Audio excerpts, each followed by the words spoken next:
ఢిల్లీ పర్యటనలో కేంద్ర మంత్రులతో భేటీ అయ్యారు రాష్ట్ర కార్మిక ఉపాధి శాఖ మంత్రి వివేక్ వెంకటస్వామి, పెద్దపల్లి ఎంపీ వంశీకృష్ణ. కేంద్ర స్కిల్ డెవలప్మెంట్ మంత్రితో భేటీ అయిన నేతలు వరల్డ్ స్కిల్ ల్యాబ్ ని తెలంగాణలో ఒకటి ఏర్పాటు చేయాలని కోరారు. దీనికి కేంద్ర మంత్రి సానుకూలంగా స్పందించారని చెప్పారు మంత్రి వివేక్.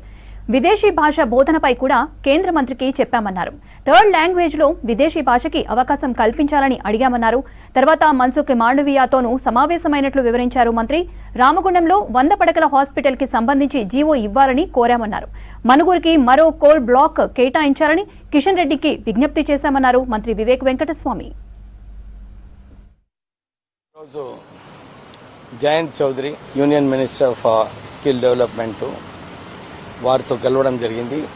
వారికి ఇదే కోరినాము, మీరు ఏదైతే వరల్డ్ స్కిల్ ల్యాబ్ ఏదైతే పెట్టాలనుకుంటున్నారో 5 ల్యాబ్లు దేశం మొత్తం సెంట్రల్ గవర్నమెంట్ వాళ్ళ నిధులతో పెట్టాలనుకున్నారో మన తెలంగాణకు కూడా ఒక ల్యాబ్ ఇవ్వాలని చెప్పి కోరడం జరిగింది. వారు ఇమీడియట్లీ స్పందిస్తూ చెప్పినారు. తెలంగాణనే మొట్టమొదటి రాష్ట్రము పిఎం సేతులో 3 క్లస్టర్స్ మనకు రావడం జరిగింది. మనము ఏదైతే స్కిల్ డెవలప్మెంట్ వలన కొత్త ఇండస్ట్రీస్ పెట్టేటప్పుడు వారికి స్కిల్ డెవలప్మెంట్ అయిన తర్వాత ఉద్యోగాలు కల్పించే అవకాశం ఏదైతే ఉందో ఈ స్కిల్ డెవలప్మెంట్ ద్వారానే అవుతుంది. మీరు చాలా మంచిగా చేసినారు. ఇంకా ఎక్కువ క్లస్టర్స్ కావాలంటే కూడా మనము నెక్స్ట్ ఇయర్ ఆలోచించవచ్చు. కానీ మీరు ఏదైతే తెలంగాణలో చేస్తున్నారో చాలా బాగా చేస్తున్నారు. మీరు ఈ స్కిల్ వరల్డ్ స్కిల్ ల్యాబ్ ఏదైతే మన స్కిల్ యూనివర్సిటీలో మేము పెడతామో మీరు మాకు భూమి ఇవ్వమని చెప్పి మంత్రి గారు కోరడం జరిగింది. తర్వాత వారు కూడా చెప్పినాను, జర్మనీకి వెళ్ళడానికి మేము చాలామందికి లాంగ్వేజ్ నేర్పిస్తున్నాము.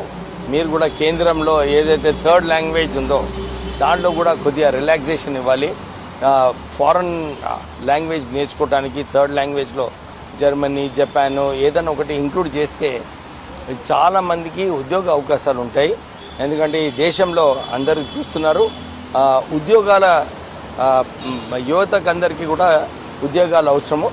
వీళ్ళందరినీ కూడా స్కిల్డ్ మ్యాన్ ఫోర్స్ చేసినప్పుడే ఉద్యోగ అవకాశాలు ఉంటాయని చెప్పి వారికి కూడా చెప్పడం జరిగింది. తర్వాత నేను వంశీకృష్ణ ఎంపీ గారు, మన మన్సుఖ్ మాండవీయ గారు యూనియన్ లేబర్ మినిస్టర్తో వారితో కూడా కలవడం జరిగింది. రామగుండంలో 100 బెడెడ్ ఈఎస్ఐ హాస్పిటల్ శాంక్షన్ ఏదైతే మీరు సనత్ నగర్లో చెప్పారో దాని గురించి మీరు తొందరగా జియో ఇష్యూ చేయాలని చెప్పి వారిని కూడా కోరడం జరిగింది. వారు ఇదే అన్నారు, తెలంగాణ చాలా బాగా చేస్తుంది ఈ లేబర్ స్కిల్ డెవలప్మెంట్ ఫోర్స్లో. మీరు ఎంత చేసినా కానీ మేము యూనియన్ మినిస్ట్రీగా మేము సపోర్ట్ చేస్తామని చెప్పి వారు కూడా భరోసా ఇవ్వడం జరిగింది.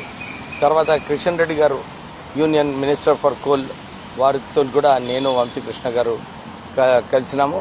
వంశీకృష్ణ గారు చెప్పినారు, సార్ మాకు ఇంకొక కోల్ బ్లాక్ మా తెలంగాణలో ఇస్తే బాగుంటుందని చెప్పి, మనుగూరులో ఇస్తే బాగుంటుందని చెప్పి వారు కోరడం జరిగింది. మా యూనియన్ మినిస్టర్ కిషన్ రెడ్డి గారు కూడా అదే అన్నారు. చాలా మంచిగా మీరు నిర్ణయాలు తీసుకున్నారు. ఇంతకుముందు ఏదైతే టీఆర్ఎస్ ప్రభుత్వమో ఆక్షన్లో పార్టిసిపేట్ చేయొద్దని చెప్పినందువలన మాకు ఇన్ని ఇబ్బందులుండే. ఇప్పుడు కాంగ్రెస్ ప్రభుత్వము ఈ ఆక్షన్లో పాల్గొన్నందుకు మేము నామినేషన్ బేసిస్లో మీకు కొత్త మైన్స్ ఇవ్వడానికి మాకు ఒక అవకాశం వచ్చింది. అందు గురించి తెలంగాణకు మేము కొత్త మైన్స్ కూడా ఇవ్వడం జరిగింది.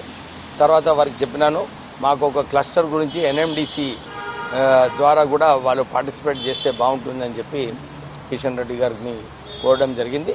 వారు స్పందిస్తూ నేను కూడా కుమారస్వామి గారు union minister for heavy industries వారితో మాట్లాడి మీకు ఇంకొక క్లస్టర్ కూడా పెద్దపల్లి ఏరియాకి శాంక్షన్ చేపిస్తానని చెప్పి కిషన్ రెడ్డి గారు మాట ఇవ్వడం జరిగింది.